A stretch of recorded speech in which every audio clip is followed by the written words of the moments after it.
Good morning, everyone. Welcome to another episode of Rolling Trades. My name is Lane Dungan, market strategist at RJO Futures, coming to you today from downtown Chicago. Today's episode is going to cover grain markets with coverage of technical and fundamental analysis, the upcoming WASDE report coming out Friday, November 14th, and where we were before the shutdown. Also, we'll be covering strategies for the end of the year and going into next year. Let's get into it. So today we're going to go over just kind of some fundamental behind the scenes, just to refresh everyone with the China deal. They agreed to purchase 12 million metric tons by January. That is usually about half the numbers posted in the past. So we're not really, we're just kind of dealing with the data right now. There's not, the market's kind of already done the reaction, which we'll see in more of the technical analysis, but just as a refresher. Also, they have agreed to do 25 million metric tons annually over the next 3 years. This means, going into 2026, expected 25 million.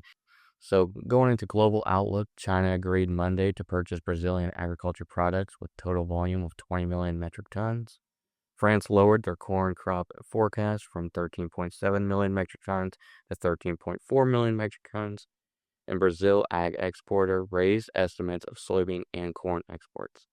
Also, just a little piece of current market is soybean is up today to the highest point since June of 2024. This is because of the new, agreements with China, as well as just market information we're looking at.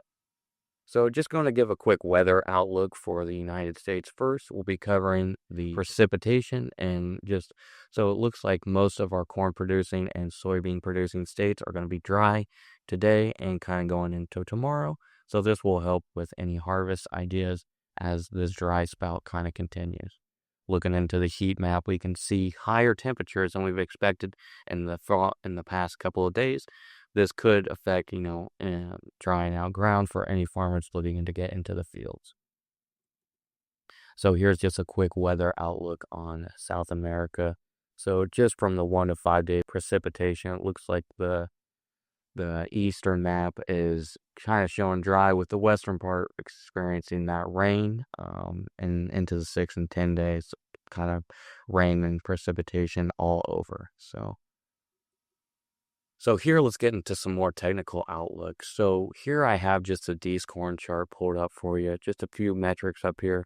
Want to point out is the pivot. We're looking at 432.5, resistance 438.75, and support at 429. So we can see that over the last 3 days, we're kind of seeing a technical analysis called the 3 white soldiers. This is just here to show that it's usually a bullish momentum. And we can look at that through the weekly forecast. So I just have the daily chart pulled up here, but we're kind of seeing that resistance line. If you could see my cursor, you can kind of see a little, resistance here, but believed to be broken today. So just something to keep an eye out for. But really, we're going to talk more about this March chart. So before I get into this chart, I want to bring to everyone's attention that the current open interest is actually favoring the March contract now. So any producers or speculators in this could look to roll into a March future, just due to the fact that we're going to be changing liquidity, especially with first notice day coming around the corner. And just check my notes here. Yes, that is November 28th. So a couple Fridays from now, we're looking at first notice day exit. So we'll go into the technical supports now. So looking at the resistance and pivot line. So the pivot line is 446.75. Resistance is 452.25. And our support line is 444. So with this being said, we're looking at still the same kind of technicals of December. The 3 soldiers, this is a bullish outlook. I believe this will, kind of continue into the expectation of the WASDE report coming out Friday. This could, lead to a more bullish indication. All right, next we're going to flip the focal point to soybeans. So as most of you must know, is that soybeans have been on quite the run in the last couple of weeks. Started around middle to beginning of October, we started seeing this bullish thing whenever China stepped onto the scene. So we'll just go over the basics right now on technical outlook. We're looking at pivot is 1129, resistance is 1139.5, support 1123.5, and really we're looking at more of a consolidation, maybe some technical aspect might call that a bull flag created around with the gap, but for now we'll just look at it as expectation of the WASDE report. I also put two focal points on this chart where the red arrows point, and those two focal points are on the gap created. The first gap was created at 1063. Looking at the second gap is 1118.25. With that being said, the first gap is clearly a lot larger. We were looking at, I believe, just more of a weekend open. So just had a lot of bullish news with the China reports coming out that really initiated that gap. The second one's not as major. We're looking at ascent to a few ticks there, but still a gap is presented. So next we'll be looking at March wheat. Not as much with March going on right now. I kind of just moved this off of December because open interest was already increasingly high in the March contract. We're going to look at the pivot point at 546, resistance 538, support 557.75. So with this chart right now, I think we're kind of just trading around the information that grains as a whole are being supported. There's not much technical news coming or fundamental news coming out of wheat contracts, but it is, with corn and soybeans both trading higher with the middle of harvest going on, as well as China trade deals. I think we could see the potential to follow up with that. And we'll look at this more whenever we're looking at WASDE forecasted numbers, where we can kind of see more of what's going to turn this market bullish. So now to the big ticket item, we're going to look at the November WASDE forecast. So I highlighted a few things here for kind of viewers to look at, and we'll just start with corn. So corn average estimate is we are looking at 2.125 billion bushels in ending stocks. So, an increase from the previous. So in the previous USDA report, that was in September of 2025, we were looking at 2.110 billion bushels. So we're seeing an increase of around 15 million bushels on that. So kind of a large increase, especially without the information we've received during peak harvest times through October due to the government shutdown. But a lot of people are looking into this news as, really it's the Wild West when coming out to the WASDE report with, without this information we've been receiving from regular reports in October. It's hard for, private companies to put these numbers together and have real accurate numbers without any base fundamentals. The next ending stocks we're going to look at is soybeans. We had the average estimate is 315 million bushels an acre. That is actually up from USDA's previous report of 300 bushels. So just a 15 million bushel increase. And we can see where it was down from the previous year of just 2 million bushels. So we're just kind of keeping an eye on that, but that would show bullish indication if the USDA's previous was 300. And finally, wheat, not too much coming out of there. We're going to look at the average estimate is 868 million bushels. Previous, we were at 844. So not as much information on this wheat report. I think most of the wheat information is going to be coming with just grains moving higher as a whole. But let's now move into yield bushels an acre. So the average estimate is 184 bushels an acre.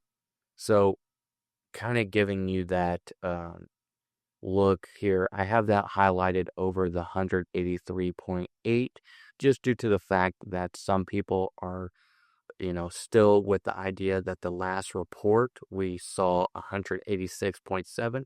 So that would be a very large decrease if we did move to the 183.8 range. But with this being said, let's look at soybeans. So average estimate is 531.1. That is just a little below average estimate last time. Last USDA report, we had 53.5. So with that being said, just a slight change, but still could show some bullish indicators if this is true. All right, let's go into, now I just wanted to put something in front of you that I've been creating in the past couple of weeks that shows, a speculator or a hedger in the sense of storage cost and interest cost. So whenever I was showing technical analysis, I made sure to mention that we were seeing more open interest in the March contract over the December. This kind of shows you now where we're looking at spread months out. So with the December March contract being displayed there, trading last was 13.5 under, with full carry at 30 cents.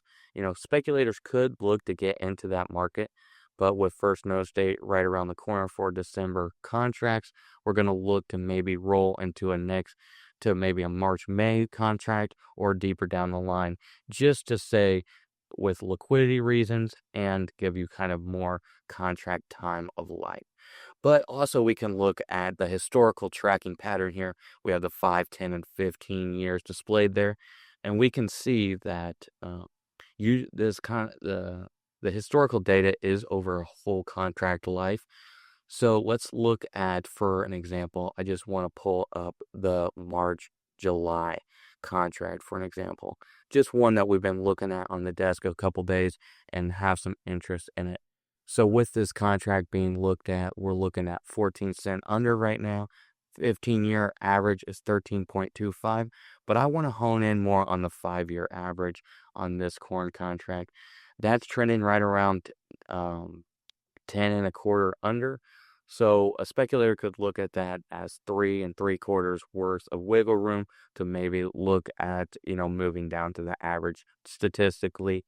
And that gives you time because we're looking at the March to July. So you would have time till expiration on that. But just want to put this in front of you. This is a thing I post weekly or daily, I should say, and goes over all these months. Here I've got some more information on it here.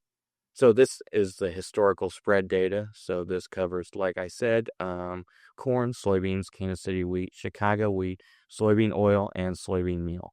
It provides 5, 10, 15 years of historical data for all of it, and it prices in the full carry and percentage full carry. So a really good tool for both hedgers and speculators to receive, give ideas, and you can also call me. I'll have my number provided there. If you have any questions along the lines of this or any strategy that you might be looking for or to check your numbers, feel free to reach out. I've also put my email on there, ldungan@rgofutures.com. If you can email me and want this data, just feel free to reach out and you'll be able to check it out and you'll be on the email list. So that's really all I wanted to cover today. Most of the information we're going to be looking at is towards the WASDE coming out this Friday. Kind of all eyes are on it. We might see some speculation later in the day Thursday due to the fact of people maybe getting in early to the positions. So if you might see, if people are bullish on this, you might see more of a bullish indication coming out Thursday to see where this market could possibly go, and we could see more of an excitement Friday. But really, thank you very much. Thank you for listening to another episode of Rolling Trades. My name, once again, is Lane Dungan, market strategist at RGO Futures.